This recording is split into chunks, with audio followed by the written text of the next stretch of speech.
बनारस के पवित्र घाटों में से एक 80 घाट पर गंगा आरती की शुरुआत हो चुकी थी। वहाँ लोगों की काफी भीड़ जमा थी। इन्हीं लोगों में एक खूबसूरत सी लड़की भी थी जो हाथ जोड़े और आंखें बंद किए खड़ी हुई थी। नाम है त्रिशा।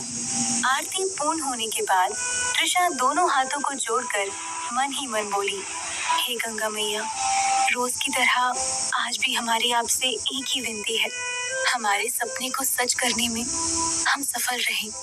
आप बस हमारा साथ देना। तभी उसके सिर पर किसी ने हाथ रखा और उसके कानों में आवाज आई, तुम्हारा सपना अवश्य पूर्ण होगा बेटी। त्रिशा ने तुरंत अपनी आंखें खोली, लेकिन आसपास देखा तो कोई भी नहीं था। त्रिशा के चेहरे पर मुस्कान छा गई। दूसरी तरफ शारदा निवास में सुबह सुबह शुभ ने घर के अंदर दाखिल होते ही किशन लाल जी से कहा, एक खुशखबरी आई है नानू, आप सुनेंगे तो खुश हो जाएंगे। नानू ने मुस्कुराते हुए कहा, क्या खुशखबरी है भाई, जल्दी से बताओ। शुभ ने कहा, मुंबई से सिलेक्शन लेटर आया है। नानू ने कहा, सिलेक्शन लेटर? किस चीज का और किसके लिए? शुभ ने कहा, कुछ महीने पहले आपकी लाडो ने जिस फैशन डिजाइनिंग कंपटीशन में पार्टिसिपेट किया था, उसमें टॉप 10 में त्रिशा का नाम भी शामिल है। उसी समय त्रिशा ने घर के अंदर कदम रखा। उसने ये सुन लिया था। उसे अपने कानों पर विश्वास नहीं हुआ। उसने तुरंत शुभ को गले से लगा लिया। त्रिशा के गले लगते ही शुभ की हार्ट बीट एकदम से तेज हो गई। तभी शुभ ने खुद को संभालते हुए कहा, कल तुम्हें मुंबई जाना है, क्योंकि 10 नवंबर वहाँ एंट्री करने की लास्ट डेट है। त्रिशा ने कहा, लेकिन कल कैसे, वो भी नानू को अकेला छोड़कर? नानू ने त्रिशा के सर पर हाथ फेरते हुए कहा, मेरी लाडो, अब तू जल्दी कर, वैसे भी 2-3 दिन में शारदा भी आ जाएगी, तू मेरी चिंता मत कर। शारदा का नाम सुनते ही त्रिशा के चेहरे से मुस्कुराहट एकदम से चली गई। शुभ ने जल्दी से बात बदलते हुए कहा, जल्दी कर त्रिशु, वरना लेट हो जाएगी। त्रिशा ने कहा, इतना कहकर अपने कमरे में चली जाती है। शुभ भी अपने घर चला गया, लेकिन उसे भी आराम नहीं था। उसने त्रिशा को कॉल किया और कहा, सुबह तुम्हें लेने आऊंगा, 8 बजे रेडी रहना, 10 बजे की फ्लाइट है, लेट मत होना। त्रिशा ने ओके कहकर कॉल डिस्कनेक्ट कर दी। शुभ फोन साइड में रखकर लेटते हुए खुद से बोला, मैं आज बहुत खुश हूँ कि तेरा सपना पूरा होने जा रहा है। काश मैं भी तुम्हारे साथ मुंबई जा पाता, लेकिन मेरी ये ख्वाहिश पूरी नहीं हो सकती। कैसे रहूंगा मैं तेरे बिना? मैं तो तुम्हें अभी से मिस करने लगा हूँ त्रिशु। अगली सुबह त्रिशा नानू से विदा लेकर शुभ के साथ एयरपोर्ट के लिए निकल गई। जब गाड़ी 80 घाट के पास से गुजरी तो घाट को देखते हुए त्रिशा खुद से बोली, बहुत मिस करने वाले हैं हम इसको। शुभ ने त्रिशा की बात काटते हुए कहा, और मुझे? त्रिशा ने मुंह बिगाड़ते हुए कहा, तुम्हें कौन याद करने वाला है? शुभ ने खींचते हुए कहा, भाड़ में जाओ तुमसे तो बात ही करना बेकार है। शुभ का उतरा हुआ मुंह देखकर त्रिशा को अच्छा नहीं लगा। उसने खामोशी तोड़ते हुए कहा, और कितना टाइम लगेगा शुभ? शुभ ने कोई जवाब नहीं दिया। गाड़ी कुछ देर बाद एयरपोर्ट पहुंच गई। शुभ ने त्रिशा को टिकट्स और एक फाइल पकड़ाते हुए कहा, इसमें वो सारी इंफॉर्मेशन है जिसकी जरूरत तुम्हें मुंबई में पड़ेगी, अच्छे से चेक कर लेना, और कुछ प्रॉब्लम हो तो मुझे कॉल कर लेना। Best of luck. अपनी बात कहकर शुभ जाने लगता है। तभी त्रिशा उसका हाथ पकड़कर उसके गले लग जाती है और कहती है, मैं सबसे ज्यादा तुम्हें मिस करूंगी। इस पूरी दुनिया में एक तुम ही तो हो जिससे मैं हर बात शेयर करती हूँ। शुभ एकटक बिना पलके झपकाए त्रिशा को देख रहा था। उसे समझ नहीं आ रहा था कि वो कैसे रिएक्ट करे। त्रिशा फिर से बोली, क्या हुआ, अब भी नाराज हो क्या? हम गाड़ी में मजाक कर रहे थे। I will really miss you. दिल से कह रहे हैं, सच्ची। शुभ ने मुस्कुराते हुए कहा, I know. अब तुम जाओ, तुम्हारा इनाम अनाउंस हो रहा है। त्रिशा आगे बढ़ जाती है और पलटकर शुभ को हाथ हिलाकर बाय करके जाने का इशारा करते हुए अंदर चली जाती है। शुभ तब तक उसे देखता है जब तक वो उसकी आंखों से ओझल नहीं हो जाती। फिर शुभ भी धीमे कदमों से बाहर निकल आता है। त्रिशा को खुद से दूर जाता महसूस कर उसकी आंखों में नमी आ गई थी। करीब 4 घंटे के बाद त्रिशा की फ्लाइट मुंबई लैंड हो गई। सभी पैसेंजर्स फ्लाइट से बाहर निकलकर एयरपोर्ट से जाने लगते हैं, पर त्रिशा अपना सामान लेकर एयरपोर्ट के वेटिंग एरिया में पहुंचती है और एक सीट पर बैठती है। शुभ की दी हुई फाइल निकालकर पढ़ने लगती है। वो कुछ पढ़ पाती इससे पहले ही उसके फोन की घंटी बजने लगती है। फोन की स्क्रीन पर फ्लैश होते नंबर को देखकर वो कॉल डिस्कनेक्ट कर देती है। फोन की घंटी फिर से बजने लगती है, लेकिन वो कॉल रिसीव नहीं करती। बार बार फोन की घंटी से इरिटेट होकर उसके बगल में बैठा आदमी त्रिशा को बिना देखे फोन साइलेंट करने को कहता है। त्रिशा कॉल रिसीव करते हुए वहां से थोड़ी दूर जाकर बात करने लगती है। कुछ देर बाद त्रिशा वापस आती है और अपना सामान लेकर जाने लगती है।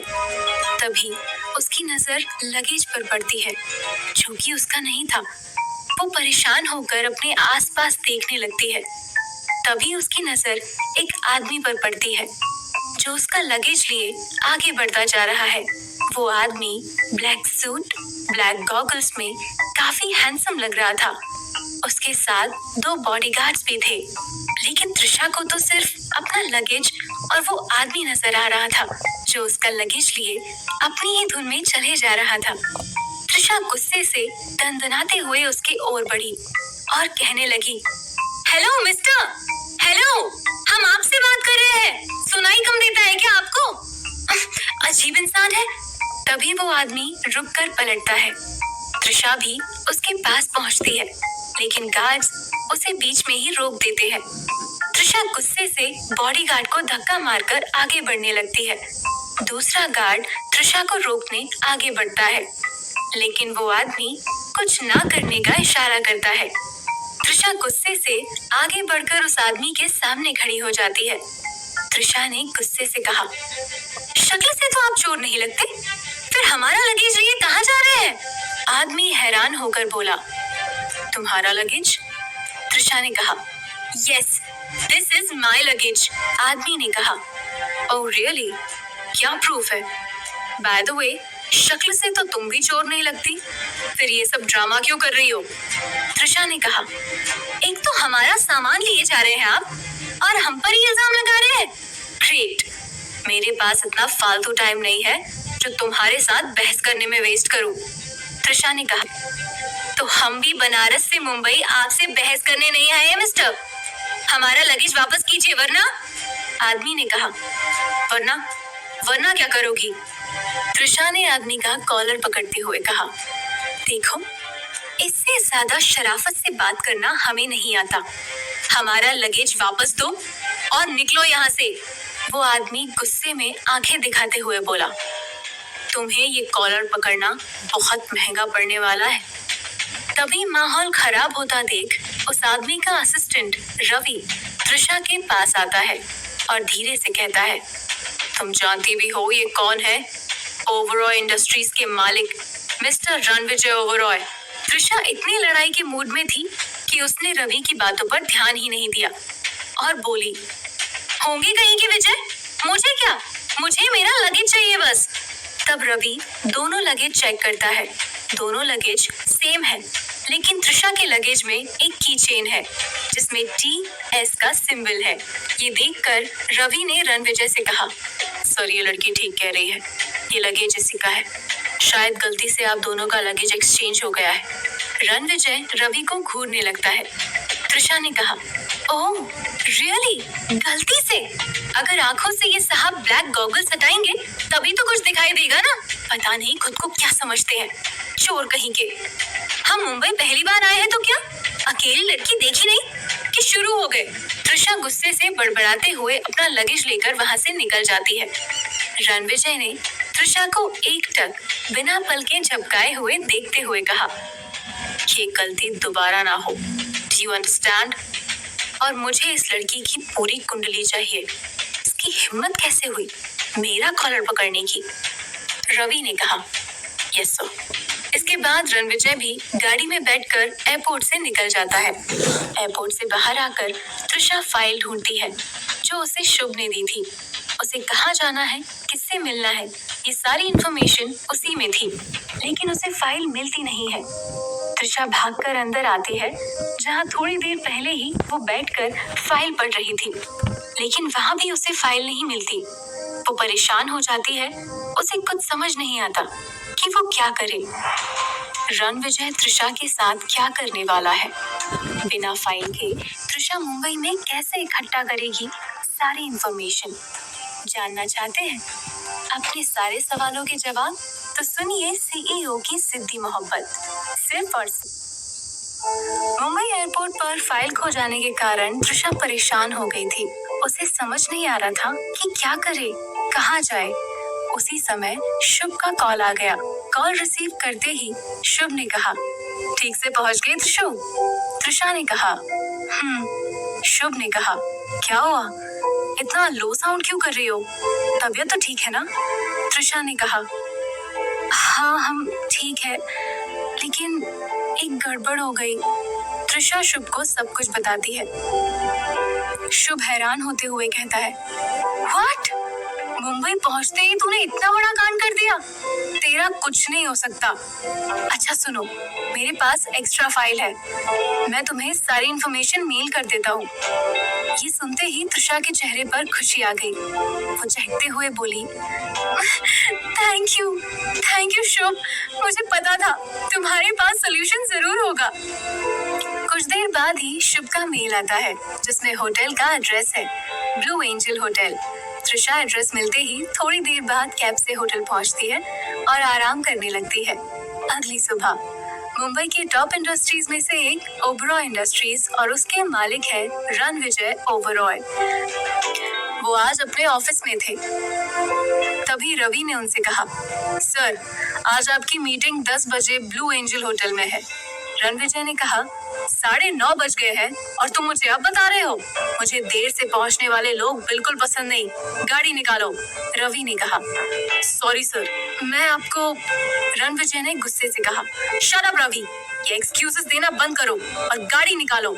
रवि ने कहा, यस सर। रणविजय और रवि ऑफिस से बाहर निकलते हैं। कुछ देर बाद उनकी गाड़ी ब्लू एंजल होटल के बाहर आकर रुकती है। रणविजय और रवि दोनों होटल में एंटर करते हैं और लिफ्ट से 3rd फ्लोर पर आते हैं। 3rd फ्लोर के हॉल में मीटिंग होने वाली थी और सब रणविजय का वेट कर रहे थे।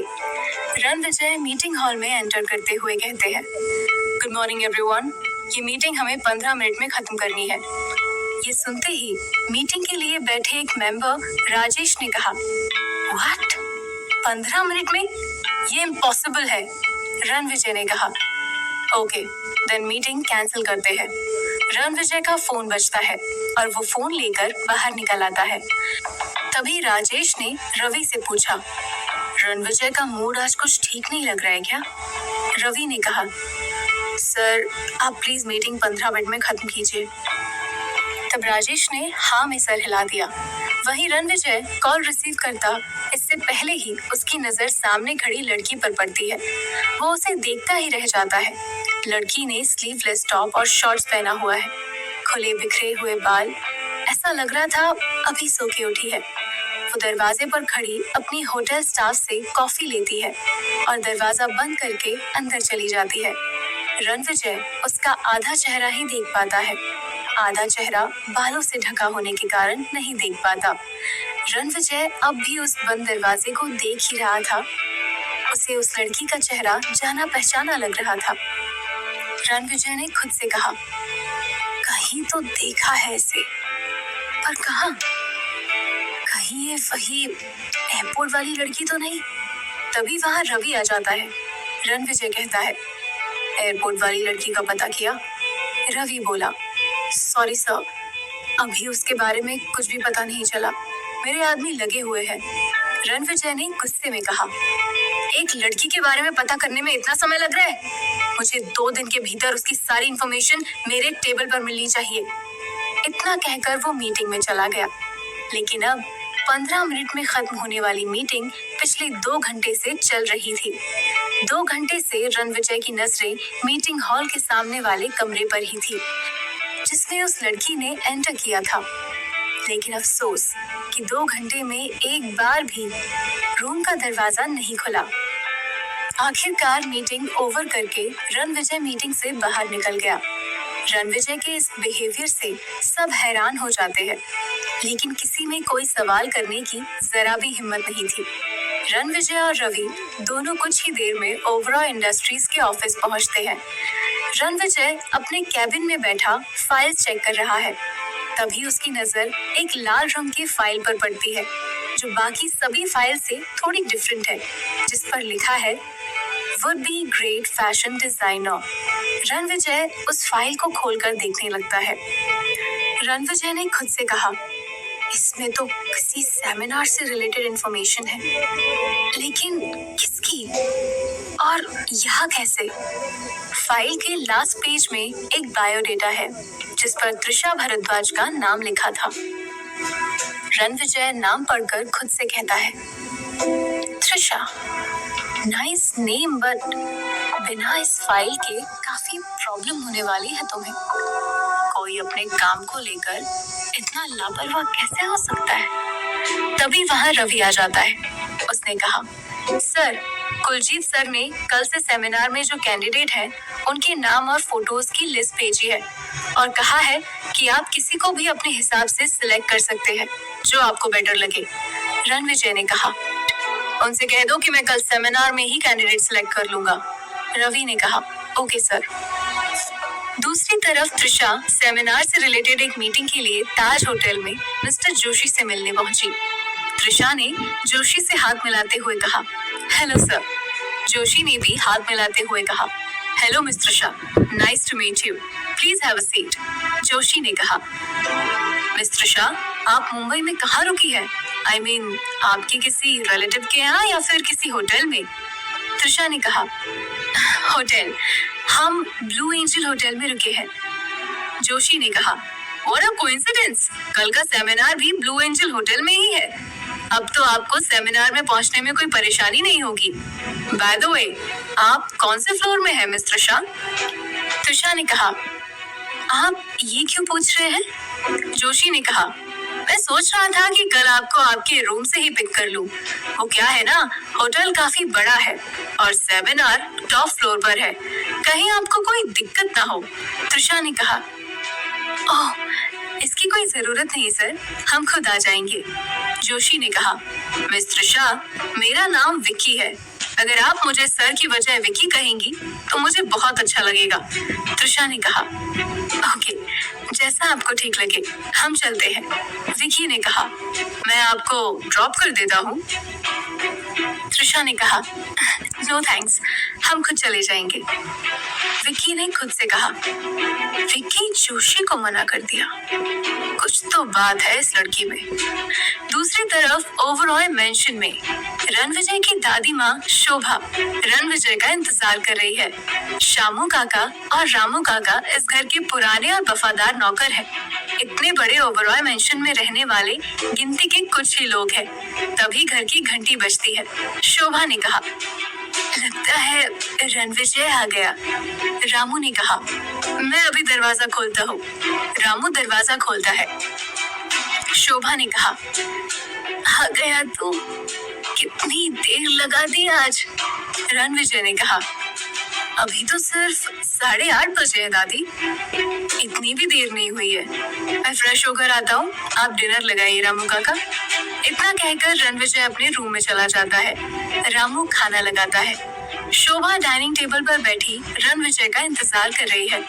थोड़ी देर में रणविजय नीचे आता है। दादी माँ को डाइनिंग टेबल पर बैठा देख रणविजय दादी माँ से कहता है, मैंने कितनी बार कहा है आपसे, डिनर के लिए मेरा इंतजार मत कीजिए, लेकिन आपको तो मेरी बात माननी ही नहीं है। शोभा ने कहा, क्यों मानूं मैं तेरी बात? हाँ, सुबह का नाश्ता तू घर पर करता नहीं, एक बार घर से निकलने के बाद पूरे दिन तेरा कोई अता पता नहीं रहता, तो क्या रात का खाना भी मैं अपने पोते के साथ ना खाऊं? रणविजय ने कहा, दादी माँ, आप तो ऐसे शिकायत कर रही है जैसे घर से निकलने के बाद मैं पूरा दिन अपनी किसी गर्लफ्रेंड के साथ घूमता रहता हूँ और आपको टाइम नहीं दे पाता। शोभा ने कहा, अगर ऐसा वाकई में होता तब तो मुझे कोई शिकायत ही नहीं होती बेटा। रणविजय ने दादी माँ की बात को इग्नोर करते हुए कहा, खाने के समय ज्यादा बात नहीं करते दादी माँ, शांति से खाना खाइए। शोभा ने कहा। दूसरी तरफ अगली सुबह ब्लू एंजल होटल में सेमिनार शुरू होने का टाइम हो गया था। लोग धीरे धीरे करके वहां पहुंच रहे थे। तभी वहां रणविजय के अंकल कुलजीत जोशी पहुंचे और उन्होंने हाथ में माइक थामते हुए कहा, guys, may I have your attention please. हर साल की तरह इस साल भी सेमिनार टॉप 10 फैशन डिजाइनर को रिप्रेजेंट करने के लिए आयोजित किया गया है। इस बार भी मुंबई के 10 फैशन डिजाइनर कंपनी इन टॉप 10 कैंडिडेट में से एक कैंडिडेट सिलेक्ट करेंगे। लेकिन इस बार एक छोटा सा चेंज है। ओवरऑल इंडस्ट्रीज इस बार अपना कैंडिडेट सबसे लास्ट में सिलेक्ट करेंगी। सबको यही शिकायत होती है कि Ranvijay overall best candidate select करने का मौका नहीं देते। सो गाइस, इस बार आप सबके पास ये मौका भी है और आज की शाम भी। Enjoy the party. वहीं तृषा भी अब सेमिनार के लिए रेडी हो रही थी।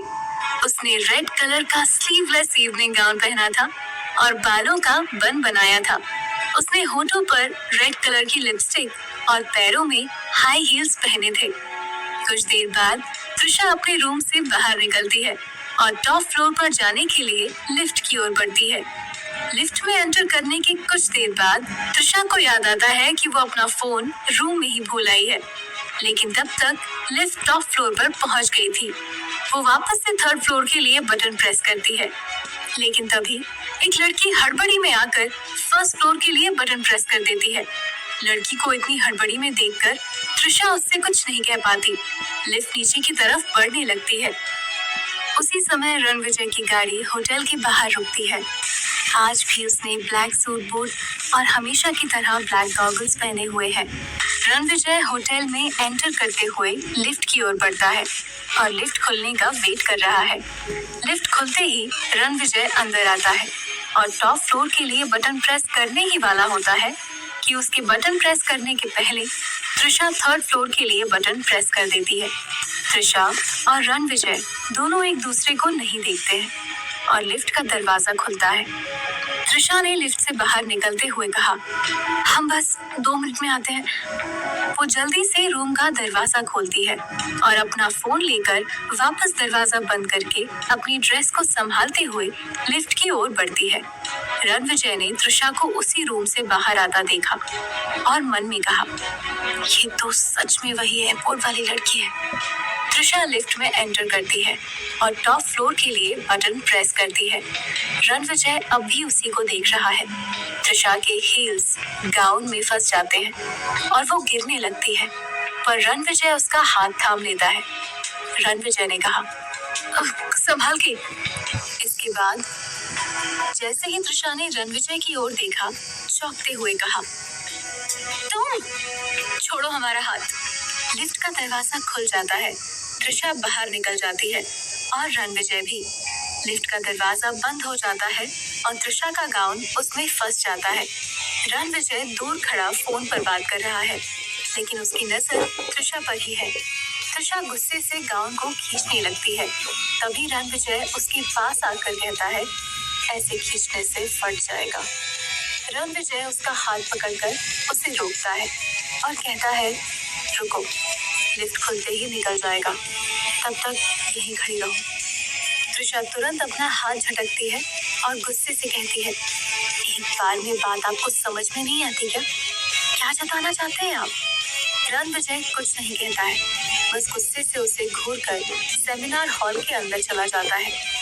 क्या तृषा और रणविजय की ये तकरार जारी रहेगी? क्या हो जाएगा दोनों को प्यार? क्या रणविजय तृषा से लेगा अपनी बेइज्जती का बदला? जानना चाहते हैं अपने सारे सवालों के जवाब? तो सुनिए सीईओ की जिद्दी मोहब्बत, सिर्फ और रणविजय सेमिनार हॉल में चला जाता है के जाते ही लिफ्ट का दरवाजा खुलता है और तभी विकी लिफ्ट से बाहर आता है। सामने तृषा को देख विकी ने कहा, ओह हाय तृषा, मुझे नहीं पता था कि कोई इतनी बेसब्री से मेरा इंतजार कर रहा है इस पार्टी में। तृषा ने चिढ़ते हुए कहा, ऐसा कुछ नहीं है, एक्चुअली हमारी ड्रेस।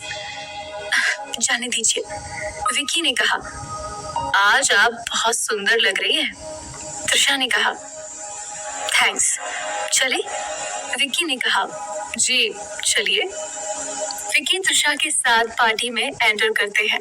वहां रणविजय को देखकर विकी ने कहा, हाय ब्रो, मैं तो भूल ही गया था कि आप भी सेमिनार में आने वाले हो।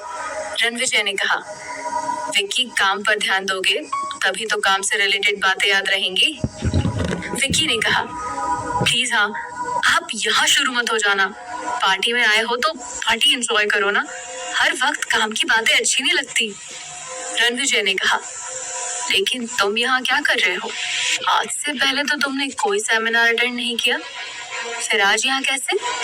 तृषा ने दोनों को बात करता देख वहां से जाने लगती है। ये देखकर विक्की ने तृषा का हाथ पकड़कर उसे रोकते हुए कहा, अरे आप कहाँ चली मैडम? तृषा पलटकर विक्की को घूरने लगती है। तब विक्की ने फिक्र जताते हुए कहा, तुम यहाँ किसी को जानती नहीं हो, मैं ऐसे अकेले कैसे छोड़ सकता हूँ तुम्हें? तृषा ने विक्की से अपना हाथ छुड़ाकर कहा, लेकिन आपको ऐसा करने की कोई जरूरत नहीं है, हमें किसी की कोई जरूरत नहीं है। इतना कहकर वो वहां से आगे बढ़ गई। तभी कुलजीत वहां आ जाते हैं। उन्होंने विक्की को देखकर कहा, तुम यहाँ कैसे विक्की? तुम ऐसे बिजनेस पार्टीज में कब से शामिल होने लगे? विक्की ने कहा, डैड, मुझे आपको किसी से मिलवाना है। कुलजीत ने पूछा, किससे? लेकिन विक्की बिना उनकी बात का जवाब दिए तृषा को लाने आगे बढ़ गया। उसी समय रणविजय का फोन बजता है। रणविजय ने फोन पर कहा, yes mister zone. Mister zone ने कहा, हमें मीटिंग आज ही करनी होगी मिस्टर ओबरॉय। रणविजय ने कहा, ये तो इम्पॉसिबल है, आई थिंक हमें मीटिंग कैंसिल करनी होगी। मिस्टर जोन ने कहा, हम सालों से साथ काम कर रहे हैं, आई होप कि आप हमारी प्रॉब्लम को समझेंगे मिस्टर ओबरॉय। एक इमरजेंसी के कारण कल ही हमें ऑस्ट्रेलिया वापस जाना है, मुझे आपके डिसीजन का इंतजार रहेगा। रणविजय ने कुछ सोचते हुए कहा, तो ठीक है, 15 मिनट में होटल गैलेक्सी। मिस्टर जोन ने कहा, डन। कॉल डिस्कनेक्ट हो जाता है। उसके बाद रणविजय ने कुलजीत से कहा, अंकल मुझे जाना होगा, मेरी एक इम्पोर्टेंट मीटिंग है। कुलजीत ने कहा, लेकिन कैंडिडेट्स तुम तो आज ही चुनने वाले थे ना? रणविजय ने कहा, आज मैं मेरी किस्मत को आजमाना चाहता हूँ अंकल। सेमिनार के अंत में जो भी लास्ट कैंडिडेट बचेगा, आप उसका नाम मेरे साथ अनाउंस कर दीजिएगा। कुलजीत ने कहा, एक बार प्रोफाइल तो चेक कर ले, ये रिस्की हो सकता है। Are you sure? रणविजय ने कहा, यस ऑफ कोर्स, मैं चलता हूँ। कुलजीत ने कहा, ठीक है। रणविजय को जाता देख सुरेश मल्होत्रा उसके पास आकर बोला, क्या बात है, अभी तो इवेंट स्टार्ट भी नहीं हुआ और आप? रणविजय ने मल्होत्रा की बात को काटते हुए कहा, ओह, तो मुझ पर ही नजर रखी जा रही थी। सुरेश मल्होत्रा ने कहा, अपने दुश्मनों की जानकारी रखने में क्या बुराई है? रणविजय ने कहा, ओह, तो आप मेरी जासूसी कर रहे हैं। रणविजय की तेज आवाज से पूरे हॉल में सन्नाटा फैल गया और सबकी नजरें रणविजय और सुरेश मल्होत्रा पर है। रणविजय ने कहा, मिस्टर मल्होत्रा, अब जब आपने खुद ही ऑफिशियल मुझे चैलेंज किया है, तो आई प्रॉमिस कि अब इस खेल में बहुत मजा आने वाला है। रणविजय दोस्ती और दुश्मनी दोनों ही पूरी ईमानदारी से निभाता है। एंड आई होप कि आप मेरे इस टैलेंट से अच्छी तरह वाकिफ हैं। Good luck. रणविजय आंखों पर चश्मा चढ़ाकर वहां से निकल जाता है। सुरेश मल्होत्रा वहां खुद की बेइज्जती महसूस कर रहा था। उसने गुस्से में कहा, ये रणविजय खुद को समझता क्या है, मैं इसे छोड़ूंगा नहीं। तभी वहां मलिक साहब ने आकर कहा, ये सब क्या चल रहा है मिस्टर मल्होत्रा? आप जानते भी हैं जिससे आप उलझ रहे हैं वो इंडस्ट्री में किस पोजीशन पर है? सुरेश मल्होत्रा ने कहा। एक दिन उसकी इस पोजीशन का घमंड मैं तोड़ कर रहूंगा, आप देख लीजिएगा, मलिक साहब ने कहा। अब अगर आप खुद को बर्बाद करना ही चाहते हैं तो बेशक आप कर सकते हैं, मैं तो सिर्फ आपको एडवाइस दे रहा था। Good luck. इधर विक्की तृषा को ढूंढ रहा है। तृषा बाकी कैंडिडेट्स के साथ स्टेज के नीचे बैठी है। तभी विक्की तृषा को ढूंढते हुए वहां पहुंचता है। विक्की ने कहा, तृषा जी, आप यहाँ? मैं कब से आपको बाहर ढूंढ रहा था। चलिए, आपको किसी से मिलवाना है मुझे। तृषा ने अपनी सीट से उठते हुए पूछा। किससे? विक्की ने कहा। आप चलिए तो सही। विक्की तृषा का हाथ पकड़कर अपने साथ ले जाता है। तृषा ने झुंझलाते हुए कहा, मैं कोई छोटी बच्ची नहीं हूँ जो आप मेरा हाथ पकड़कर मुझे ले जाए। विक्की ने हाथ छोड़कर कहा, ओह सॉरी, अब चले? तृषा ने कहा। विक्की तृषा को कुलजीत से मिलवाता है। विक्की ने कहा, डैड, ये तृषा है, और Trisha, meet my dad, Kuljeet Joshi. Trisha ने कहा, हेलो सर। कुलजीत ने कहा, हेलो तृषा बेटा, आप विक्की की फ्रेंड हैं? तभी मैं सोचूं आज ये जनाब यहाँ क्या कर रहे हैं। विक्की ने खुद से कहा, क्या यार, जैसे देखो तृषा के सामने मेरी बेइज्जती करने में लगा हुआ है। पहले बड़ा भाई और अब डैड, सब मेरे दुश्मन हैं। तृषा ने कहा, no sir, I am Trisha Bhardwaj from Banaras. Top 10 candidates में हम एक हैं। शायद आप भूल गए, पर हम बनारस में मिल चुके हैं कंपटीशन में। कुलजीत ने कहा, ओह, कैंडिडेट सिलेक्शन स्टार्ट ही होने वाला है, आप रेडी हो जाइए। इतना कहकर कुलजीत चले जाते हैं। उनके जाने पर तृषा ने विक्की से कहा, फ्रेंड्स, हम कब फ्रेंड्स बने? विक्की ने तृषा की तरफ हाथ बढ़ाते हुए कहा, ठीक है तो अब फ्रेंड्स है ना? तृषा ने हाथ मिलाते हुए कहा, जी बिल्कुल। दूर खड़ी सौम्या की नजरें काफी देर से तृषा पर है। तृषा को इस तरह सेमिनार के ओनर कुलजीत और विक्की के साथ देखकर जलन हो रही है। वो तृषा की ओर मुस्कान के साथ बढ़ती है और अपने हाथ में लिए ड्रिंक से उसके कपड़े खराब कर देती है। सौम्या ने कहा, I'm sorry तृषा, मेरी वजह से तुम्हारी इतनी अच्छी ड्रेस खराब हो गई। तृषा को गुस्सा तो बहुत आता है, लेकिन उसने खुद को कंट्रोल करते हुए कहा, इट्स ओके, हम इसे साफ करके आते हैं। विक्की ने कहा, चलिए मैं आपको वॉशरूम दिखाता हूँ। तृषा और विक्की चले जाते हैं और सौम्या के चेहरे पर एक कुटिल मुस्कान फैल जाती है। वहीं सेमिनार हॉल में कुलजीत ने माइक थामते हुए कहा, may I have your attention please. बहुत इंतजार हो गया, अब हम सिलेक्शन स्टार्ट करते हैं। जैसा कि आप सभी जानते हैं कि इस बार ओबरॉय इंडस्ट्रीज अपने कैंडिडेट सबसे पहले नहीं बल्कि लास्ट में लेने वाले हैं। तो मैं मलिक साहब को स्टेज पर बुलाना चाहूंगा कैंडिडेट सिलेक्ट करने के लिए। Please come on the stage mister Malik. Malik साहब रोहित शर्मा को अपना कैंडिडेट चूज करते हैं। उसके बाद सुरेश मल्होत्रा, सौम्या सिन्हा को चूज करते हैं।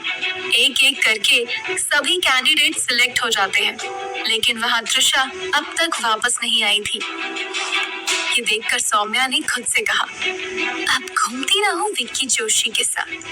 तुम्हारा सिलेक्शन तो आज होने से रहा, अब तो कोई कंपनी भी नहीं बची है। तभी कुलजीत तृषा का नाम अनाउंस करते हैं। तृषा अपना नाम सुनकर जल्दी से वॉशरूम से बाहर निकलती है। हॉल तक पहुंचने से पहले उसका नाम 3 बार अनाउंस हो चुका है। तृषा काफी घबरा जाती है और हॉल के बाहर ही रुक जाती है। विक्की तृषा को ऐसे घबराते देख उसका हाथ थाम कर कहता है। विक्की ने कहा, तृषा आप घबराइए मत, मैं हूँ आपके साथ, चलिए। दोनों हॉल में एंटर करते हैं। एक बार फिर तृषा का नाम अनाउंस होता है। विक्की ने कहा, dad, Trisha Bhardwaj is here. सब मुड़कर तृषा को देखने लगते हैं। विक्की तृषा का हाथ थामे उसे स्टेज पर ले जाता है। तृषा की ऐसी एंट्री से सौम्या और भी चिढ़ जाती है। सौम्या ने तृषा से कहा, यहाँ तक आ तो गई हो, पर अफसोस सिलेक्ट करने के लिए अब कंपनी बची ही नहीं। Better luck next time. Trisha कोई प्रतिक्रिया नहीं देती और स्टेज पर आती है। कुलजीत ने कहा, आप सबका इंतजार खत्म हुआ। Miss Trisha Bhardwaj is the last candidate and she is the candidate of Ranvijay Oberoi. Please give her a big hand together. पूरा हॉल तालियों की गड़गड़ाहट से गूंज रहा था। त्रिशा को विश्वास नहीं हो रहा था कि उसका सिलेक्शन ओबेरॉय इंडस्ट्रीज में हुआ है। वो मन ही मन माता रानी को शुक्रिया अदा कर रही थी। सौम्या की शक्ल देखने लायक है। तभी सुरेश मल्होत्रा ने कहा, जिस रणविजय ओबेरॉय को लेट आने वाले लोग बिल्कुल पसंद नहीं, आज उन्हीं की कैंडिडेट स्टेज पर 10 बार नाम अनाउंस करने के बाद आई है। कमाल की कैंडिडेट सिलेक्ट की है इस बार ओबेरॉय इंडस्ट्रीज ने। सबके हंसने की आवाज हॉल में गूंजने लगती है। त्रिशा की इंसल्ट होते देख विक्की को गुस्सा आता है। विक्की ने कहा, मिस्टर मल्होत्रा, क्या आप में इतनी हिम्मत है कि जिसका नाम रणविजय के साथ जुड़ा हो, आप उसका मजाक उड़ाए? वैसे भी त्रिशा रणविजय ओबेरॉय की कैंडिडेट है और जहां तक मुझे पता है, रणविजय को ये बात बिल्कुल पसंद नहीं कि कोई उसके पर्सनल मैटर में इंटरफेयर करे या कमेंट करे। आपके लिए बेहतर यही होगा कि आप खुद पर और अपने कैंडिडेट्स पर ध्यान दें, ना कि दूसरों पर। वहीं त्रिशा ने किसी की परवाह किए बिना ओबेरॉय इंडस्ट्रीज के साथ कॉन्ट्रैक्ट साइन कर लिया। क्या होगा जब त्रिशा को पता चलेगा कि ओबेरॉय इंडस्ट्रीज रणविजय ओबेरॉय की ही है? क्या त्रिशा छोड़ देगी ओबेरॉय इंडस्ट्रीज या करेगी रणविजय का सामना? जानना चाहते हैं अपने सारे सवालों के जवाब? तो सुनिए सीईओ की जिद्दी मोहब्बत सिर्फ होटल गैलेक्सी में। रणविजय और मिस्टर जोन की मीटिंग खत्म होती है और रणविजय अपनी आंखों पर काला चश्मा चढ़ाकर अपने बॉडीगार्ड के साथ होटल से बाहर निकलता है। कार में बैठते ही रणविजय के फोन की बेल बजती है। रणविजय की कॉल रिसीव करते ही दूसरी तरफ से आवाज आई, सर, आपके जाने के बाद सेमिनार में सुरेश मल्होत्रा ने काफी तमाशा किया। रणविजय ने कहा, 10 मिनट में ऑफिस पहुंचो, हम वहीं बात करते हैं। दूसरी तरफ से आवाज आई, ओके सर। रणविजय ऑफिस पहुंचता है। इक्का दुक्का लोग ही बचे थे। रात के 10 बज रहे हैं। रणविजय अपने कैबिन में जाता है, तभी नमन पहुंचता है। नमन ने कहा, मे आई कम इन सर? रणविजय ने पेपर्स चेक करते हुए कहा, आओ नमन। नमन ने कहा, सर, जब ओबेरॉय इंडस्ट्री के कैंडिडेट का नाम अनाउंस हुआ, तब सुरेश मल्होत्रा ने काफी सीन क्रिएट किया और उस कैंडिडेट का मजाक भी उड़ाया। रणविजय ने कहा, ओह, तो ये बात है। मुझे लगा ही था कि वो आज जरूर कोई ना कोई ड्रामा करेगा। नमन ने कहा, जी सर। नमन रणविजय को सब कुछ बताता है जो सेमिनार में हुआ। रणविजय ने पूछा, कैंडिडेट के लेट से आने का रीजन क्या है, पता चला? नमन ने कहा, नो सर, लेकिन जब वो आई तो विक्की सर उनके साथ थे। रणविजय ने कहा, विक्की के साथ? ठीक है, मुझे उस कैंडिडेट की सारी इंफॉर्मेशन चाहिए, साथ ही मल्होत्रा की कैंडिडेट की इंफॉर्मेशन भी चाहिए। नमन ने कहा, सर, इस फाइल में कैंडिडेट की सारी इंफॉर्मेशन है। त्रिशा बनारस से पहली बार मुंबई आई है। रणविजय ने कहा, तो जाहिर सी बात है कि वो विक्की को नहीं जानती। फिर विक्की ने उसकी इतनी हेल्प क्यों की? नमन ने कहा, I don't know sir. Ranvijay ने कहा, ठीक है, तुम जाओ। रणविजय कैंडिडेट की फाइल चेक कर रहा है। रणविजय ने खुद से कहा, त्रिशा भारद्वाज, कहीं ये वही त्रिशा तो नहीं है जिसकी फाइल आज सुबह मेरी टेबल पर थी? रणविजय दोनों फाइल की इंफॉर्मेशन को मिलाता है। रणविजय ने खुद से कहा, ओह, तो मैं सही हूँ, ये वही त्रिशा है। कमाल है, लगता है इस लड़की की किस्मत में ओबेरॉय इंडस्ट्रीज के कैंडिडेट बनना तय था। कॉन्ट्रैक्ट साइन करने की टाइम भी लेट थी और अपनी इतनी इम्पोर्टेंट फाइल भी गुमा दी। ना वक्त की कदर है और ना चीजों की। कोई इतना केयरलेस कैसे हो सकता है? Blue angel hotel. सेमिनार खत्म हो चुका है। धीरे धीरे लोगों की भीड़ भी कम होने लगी है। कुछ गिने चुने लोग ही बचे हैं। इधर मलिक और कुलजीत आपस में बातें कर रहे हैं। सुरेश मल्होत्रा की नजर उन दोनों पर पड़ती है। वो एक कुटिल मुस्कान लिए उन दोनों की तरफ बढ़ता है। सुरेश ने कहा, अब कौन से सीक्रेट शेयर किए जा रहे हैं दो जिगरी दोस्तों के बीच? कुलजीत ने सुरेश को इग्नोर करते हुए कहा। इंदर, हमें चलना चाहिए। इंदर मलिक ने कहा, हमारे सीक्रेट पर ध्यान देने से अच्छा होगा कि तुम अपने सीक्रेट संभालो, क्योंकि जिस दिन तुम्हारे सीक्रेट बाहर आ गए उस दिन तुम जेल के अंदर होगे, और वो दिन दूर नहीं। सुरेश मल्होत्रा ने कहा, मलिक साहब, जब आप 20 साल पहले मेरा कुछ नहीं बिगाड़ पाए तो अब क्या बिगाड़ लेंगे? मैं भी देखता हूँ। कुलजीत ने गुस्से से कहा, अपनी बकवास बंद करो और दफा हो जाओ यहाँ से। तुम जैसे घटिया इंसान की बातों को झेलना अब मेरे बस में नहीं। सुरेश मल्होत्रा ने कहा, अरे आप इतनी जल्दी भूल गए? आपकी कंपनी की तरफ से तो इनविटेशन आया है हमें इस सेमिनार में शामिल होने का। कुलजीत जोशी ने कहा, हम अपनी पर्सनल और प्रोफेशनल लाइफ को आपस में मिक्स नहीं करते, क्योंकि हम तुम्हारे जितने गिरे हुए नहीं हैं।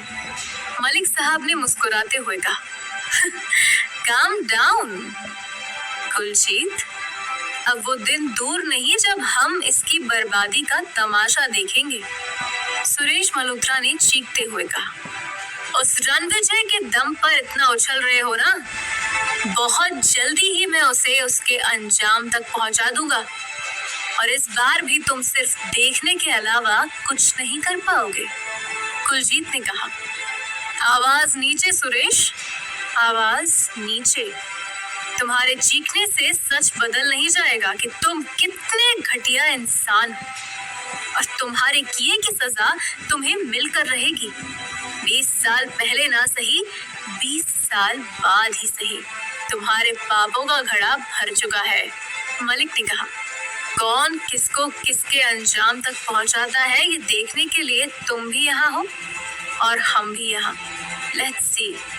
कुलजीत जोशी, सुरेश मल्होत्रा और मलिक साहब के बीच हो रही इस बहस की आवाज धीरे धीरे हॉल में गूंजने लगती है। इक्का दुक्का लोग ही बचे हैं और उनकी नजर इन तीनों पर ही है। कुलजीत ने सबको खुद की ओर देखता पाकर कहा, इंदर, चलो यहाँ से। इसे तो आदत है हर जगह तमाशा करने की। ये अपनी गिरी हुई हरकतों से कभी बाज नहीं आ सकता। कुलजीत जोशी और इंदर मलिक वहां से चले जाते हैं। दूसरी तरफ विक्की और त्रिशा सेमिनार के बाद साथ में डिनर करने बैठे हैं, जो अब कंप्लीट हो गया था। विक्की त्रिशा को गुड नाइट बोलकर पार्किंग की तरफ बढ़ता है और त्रिशा बिल पे करने जाने लगती है।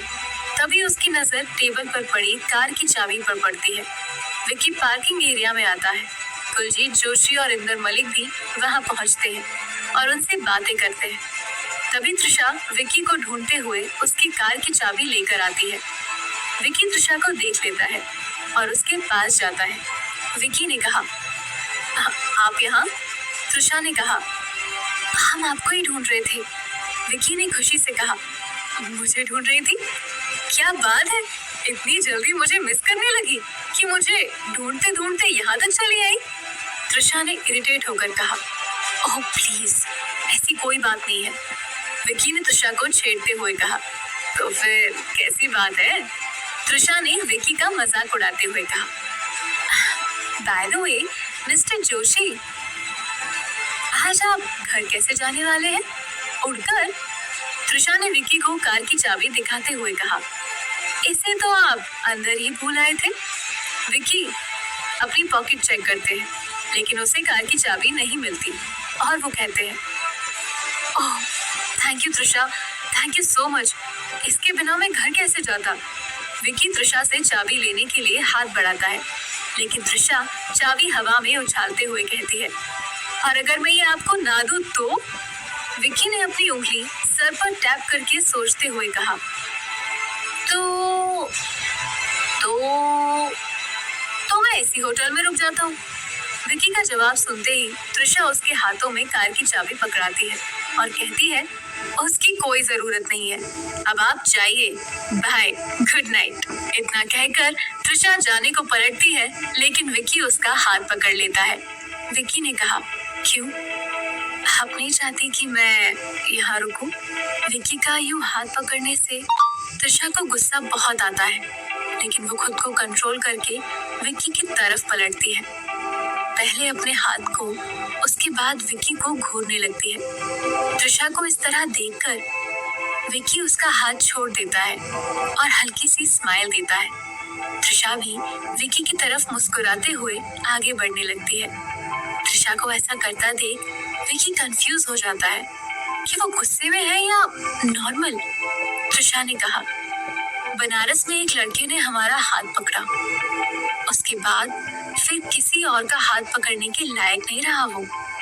विक्की ने स्माइल करते हुए कहा, लेकिन ये सब आप मुझे क्यों बता रही हैं? त्रिशा कोई जवाब नहीं देती, सिर्फ विक्की को घूर कर देख कर चली जाती है। Overall industries.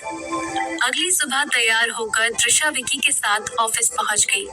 विक्की ही उसे होटल ब्लू एंजल लेने आया था। दोनों ही ओवरऑल इंडस्ट्रीज के अंदर आते हैं। विक्की को देखकर रिसेप्शनिस्ट नैना गुड मॉर्निंग विश करती है। विक्की पूछता है, आपके बॉस आ गए?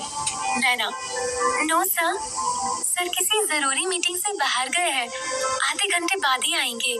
विक्की, नो प्रॉब्लम, हम वेट कर लेते हैं। विक्की और त्रिशा वेटिंग रूम में आकर बैठ जाते हैं। त्रिशा ऑफिस देखकर बहुत खुश होती है। तभी वहाँ मलिक साहब आ जाते हैं। उसे देखते ही विक्की कहता है, इनका ओवरऑल इंडस्ट्रीज में 20% शेयर है, तो इनसे भी काम चल जाएगा। इन्हीं से तुम्हारा एप्लीकेशन प्रोसेस करवा देता हूँ। उसके बाद विक्की ने त्रिशा का एप्लीकेशन मलिक साहब से ही प्रोसेस करवा दिया। सारी फॉर्मेलिटीज कंप्लीट होने के बाद मिस्टर मलिक कहते हैं, चलो त्रिशा, आपको आपका कैबिन दिखाते हैं। तीनों एक कैबिन में जाते हैं। त्रिशा को कैबिन में बिठाकर और उसका वर्क प्लेस दिखाकर विक्की और मलिक साहब वहाँ से चले जाते हैं। कुछ देर बाद ही रणविजय ऑफिस पहुँचता है। उसके ऑफिस आते ही सारा स्टाफ खड़े होकर गुड मॉर्निंग विश करता है। रणविजय सबको हाथ से बैठने का इशारा करता है और सीधे अपने कैबिन में आता है। अपने इंटरकॉम से रिसेप्शन पर कॉल करता है। रणविजय ने कहा, नैना, न्यू कैंडिडेट को भेजो राइट नाउ। नैना त्रिशा को रणविजय के कैबिन में भेजती है। त्रिशा रणविजय के कैबिन में आती है। त्रिशा ने कहा, मे आई कम इन सर? त्रिशा की मीठी आवाज रणविजय के कानों में पड़ते ही पता नहीं उसका गुस्सा कहाँ गायब हो गया। रणविजय ने बिल्कुल धीमी आवाज में कहा, यस कम इन। त्रिशा अंदर आती है। रणविजय अपनी चेयर पर पलट कर बैठा हुआ कुछ फाइल चेक कर रहा है। त्रिशा उसका चेहरा नहीं देख पाती। कुछ देर तक ऐसे ही कमरे में खामोशी रहती है। त्रिशा ने कहा, आपने हमें बुलाया सर? रणविजय अपने चेयर से उठकर फाइल चेक करते हुए पलटता है। उसे देखते ही त्रिशा अपनी आंखें बड़ी बड़ी करके घूरने लगती है और जोर से चीखती है, तुम यहाँ भी? त्रिशा के इतना कहते ही रणविजय उसकी तरफ देखता है और देखकर हैरान हो जाता है, लेकिन पता नहीं क्यों अभी उसे त्रिशा पर बिल्कुल भी गुस्सा नहीं आ रहा था। तभी त्रिशा ने कहा, प्रॉब्लम क्या है तुम्हारी? कहीं हमारा पीछा तो नहीं कर रहे? कल होटल में और आज यहाँ? रणविजय ने त्रिशा की बात काटते हुए कहा, आई थिंक आपको गलतफहमी हुई है। त्रिशा ने कहा, जी नहीं, हमें कोई गलतफहमी नहीं हुई है, हम अच्छे से जानते हैं तुम जैसे लोगों को। रणविजय फाइल रखकर त्रिशा की तरफ बढ़ता है। त्रिशा ने कहा, हम बता रहे हैं, हमारे साथ ज्यादा। आगे वो कुछ बोलती, इसके पहले रणविजय त्रिशा के होठों पर उंगली रखकर उसे चुप करा देता है। रणविजय ने कहा, चुप, बिल्कुल चुप। कभी मुझे भी बोलने का मौका दिया करो, बड़ी मेहरबानी होगी आपकी। त्रिशा गुस्से से रणविजय को धक्का देकर उसे थप्पड़ मारने के लिए हाथ उठाती है, लेकिन रणविजय उसका हाथ पकड़कर उसे अपनी तरफ खींचता है। रणविजय ने कहा, ना, ऐसी गलती दोबारा मत करना, वरना मुझसे बुरा कोई नहीं होगा। त्रिशा ने कहा, तुमसे बुरा कोई हो भी नहीं सकता। त्रिशा रणविजय को धक्का देकर जाने लगती है। रणविजय ने कहा, रुको। त्रिशा रुक जाती है। रणविजय ने कहा, मेरी मर्जी के बगैर तुम इस कैबिन से बाहर नहीं जा सकती। त्रिशा ने कहा, अच्छा, इतनी बड़ी गलतफहमी। आपने ये सोच भी कैसे लिया कि हम आपके ऑर्डर्स फॉलो करेंगे? रणविजय अपनी चेयर पर बैठे हुए बोला, मेरे ऑर्डर्स तो आपको फॉलो करने ही पड़ेंगे मिस त्रिशा, क्योंकि मैं आपका बॉस हूँ। त्रिशा ने कहा, व्हाट? रणविजय ने कहा, yes. Now please sit down, मुझे आपसे कुछ बात करनी है। त्रिशा अभी खड़ी रणविजय को घूर रही है। उसे यकीन नहीं हो रहा कि ये आदमी उसका बॉस है। रणविजय ने कहा, Trisha please sit down. Trisha Ranvijay के सामने वाली चेयर पर बैठ जाती है। त्रिशा ने कहा, कहिए। रणविजय ने कहा, उस दिन एयरपोर्ट पर जो कुछ भी हुआ वो सिर्फ एक गलती थी। हमारा लगेज गलती से एक्सचेंज हो गया था और कल मैं होटल में तुम्हारा पीछा करते हुए नहीं बल्कि सेमिनार अटेंड करने के लिए आया था। और त्रिशा ने रणविजय की बात काटते हुए कहा, लेकिन आप ये सब हमें क्यों बता रहे हैं? रणविजय ने कहा, क्योंकि कल के सेमिनार में तुमने जिस कंपनी के साथ कॉन्ट्रैक्ट साइन किया है वो कंपनी मेरी है, ओवरॉय इंडस्ट्रीज। ओवरॉय इंडस्ट्रीज का मालिक मैं हूँ, Ranvijay Oberoi. And one more thing, ऐसा बिल्कुल नहीं है कि मैं तुम्हारा पीछा कर रहा था और मैंने जानबूझ के तुम्हें एज अ कैंडिडेट सिलेक्ट किया है। अगर मुझे पता होता कि वो लास्ट कैंडिडेट तुम हो तो। त्रिशा ने फिर से रणविजय की बात काटते हुए कहा, तो आप मुझे एज अ कैंडिडेट सिलेक्ट नहीं करते, यही ना? डोंट वरी, मैं आपकी गलती अभी सुधार देती हूँ। त्रिशा चेयर से उठते हुए बोली, मुझे आपके साथ और आपकी कंपनी के साथ किसी भी तरह का कोई कॉन्ट्रैक्ट नहीं रखना। Good bye. रणविजय ने कहा, मिस त्रिशा भारद्वाज, लगता है कॉन्ट्रैक्ट साइन करते वक्त आपने ठीक से उसे पढ़ा नहीं, तभी ऐसी बातें कर रही हो। त्रिशा ने पूछा, मतलब क्या है आपका? रणविजय ने कॉन्ट्रैक्ट के पेपर्स त्रिशा को दिखाते हुए कहा, बस इतना कि कॉन्ट्रैक्ट में साफ साफ लिखा है कि अगर कॉन्ट्रैक्ट साइन करने के बाद कंपनी या कैंडिडेट दोनों में से कोई भी कॉन्ट्रैक्ट को तोड़ता है तो उसे हर्जाने के तौर पर 5 लाख भरने होंगे। क्या त्रिशा हर्जाना भरकर तोड़ देगी रणविजय के साथ कॉन्ट्रैक्ट या करेगी उसका सामना? क्या रणविजय त्रिशा को आसानी से जाने देगा? क्या विक्की बनने वाला है रणविजय और त्रिशा के बीच का कांटा? जानना